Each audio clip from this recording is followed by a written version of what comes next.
my team is playing incredibly hard, and the hard thing about it is, you know, when you got some young pieces and you don't win the game, it doesn't feel like that for those guys in the locker room, and I feel bad for those players who are playing extremely well. We've gotten better from 3 or 4 games ago. We've gotten better from, you know, November to now.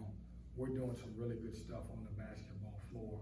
I thought in this game, if we could have back 10 possessions, 10 possessions where we maybe, you know, gave up a loose ball, you know, where we maybe didn't get back in transition, where we maybe turned the ball over, we maybe didn't get a 50-50 basketball, I think we have a chance to win the game. Good team. That's what we have to get over the hump. One of the things I talked about is cutting those 10, you know, possessions down that we could have gotten better at, and cutting them down to 3 or 4 would put ourselves in a better situation to win the game. Proud of my guys. I know it doesn't appear that way, but you know we're a good basketball team. We're getting better. Some younger guys are getting better. Right now, it's so tough on our guards because we don't have anybody that we can throw the ball inside and get a basket. And so a lot of the stuff is either a paint touch off a drive or more of a jump shot. And so that's where we are right now, and we got to continue to develop the guys. So, questions? Coach was Darion said when he got the ball going down the court, he felt like he got the basket. Did you see Florida State set up something that you called timeout and you want to set up something counter that? Yeah, Darion should say that. That's Darion. We called a timeout in half court, and it was 3 defenders back. And I learned at the Purdue game, we had 1 timeout left, and at the Purdue game, I didn't call it, and it was unfavorable result towards, I think, the end of regulation. And so we called it, every Florida State guy saw was called a timeout, and so everybody just stopped because we called it. And, you know, hindsight, looking back, I would have done the same thing because I want to run something to try to get him or somebody a shot. That didn't lose us the game. It's one of those things where in football, when you know you call a timeout, the guy kicks the field goal, everybody says, "Oh man, the field goal was good." If we don't call the timeout, it's probably a turnover because he was going to drive into 3 or 4 guys. What happened on the play after that, after the timeout? Yeah, we ran something to get Darion the ball into a ball screen. They doubled him, and Jericho, just for whatever reason, you know, obviously we turned it over. Looking back at it, I wish he would have looked just straight to his left because Jaquavion was at the block and could have popped out and got an easy basket. So, just you know, we're making younger mistakes that hopefully, you know, in the next week or 2, it's not the same mistakes. But as I tell everybody, those 2 possessions didn't lose us a game. You know, you go back to, I don't know how we ended up holding a guy on the free throw line when we get him to miss, but it was called. And so, unfortunately, we don't even get a chance at the end to even try to win the game or try to tie the game up. What's the message to the team after a stretch like this, where it is 5 losses, but you know most of them are close, and like you said, they're playing hard? What do you kind of say to keep them around? Just keep fighting. I mean, I'll be honest with you. There's nobody in this program more disappointed than me. I'm disappointed, but I'm not disappointed in my guys. I'm not disappointed at all. I'm not disappointed in their fight. I'm not disappointed in the way they compete.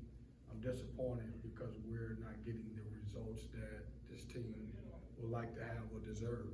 And my message is keep fighting, because if we keep fighting, it'll turn around for us. And when it turns around, it's going to be great. But right now, it sucks. It's not good. It doesn't feel good. But at the end of the day, if you're watching us and you don't think that we're getting better or playing hard, then something's wrong with you. Because it's not our guys are fighting, you know. And I tell guys, you know, in today's world, when things don't work out, we all have to find somebody to blame. Don't blame my players. If you want to blame somebody, blame me. I'm big enough to handle that. I'm okay with that, but don't blame my players. Is there anything that you can do, any kind of adjustments that you can make to help this team rebound better, or is this just something that you're going to have to try to work around?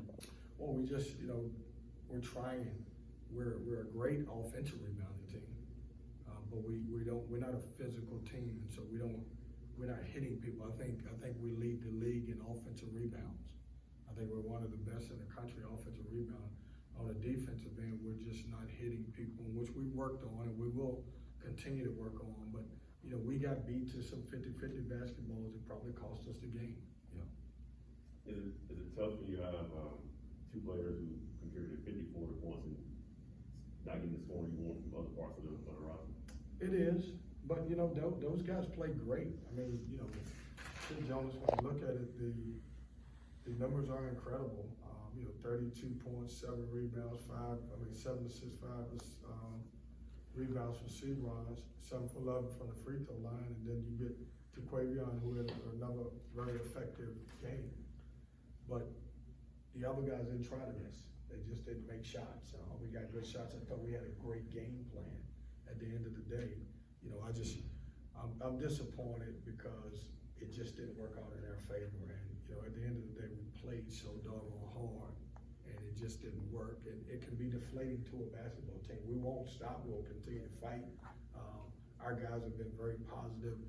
As you said, if I'm C-Ron, I think because I had 32 points, I think I can score from half court. But when you go back and look at it, there's a bunch of people in front of him. Thomas got the start today, and what went into that, and was that first half his best 20 minutes of the season? I don't know if it's his best. He's been, you know, when you look at how he played at Miami, I thought he was good at Miami also. And the reason why he got the start, Cam didn't lose the spot, but Cam hasn't been playing great. And so I wanted to let Cam see the game, see the beginning of the game and then come in for the game. That doesn't mean that Cam Hayes, the narrative is not Cam Hayes is not gonna be our starting point guard anymore. I just wanted to look at something else. When you've lost a few games in a row, you have to make some type of change. And the change was I wanted to see what a different lineup looks like. And we saw it. It's a very effective lineup, but that doesn't mean it's gonna be the one that we're gonna play for the rest of the year. What's happened with our program is typically I have 8 or 9 or 10 guys, and we're able to, if we're not winning, we're able to rotate and have different start lineups. Nobody has competed at a high level, and so even through the games we lost, we still had the same lineup because those 4 guys or 5 guys were the best 5. Well, with the emergence of Thomas Allen, it's helped us now, and he's become different, and he's playing better. He's playing with a lot of confidence. So obviously it changed, and I wanted to reward him for the way he's playing. And I thought he did a good job. Didn't shoot a great percentage, but you know, when you look at it, he was 3 for 6 from the 3-point line, which was important to us. Anything else? Thanks, guys. Thanks, guys.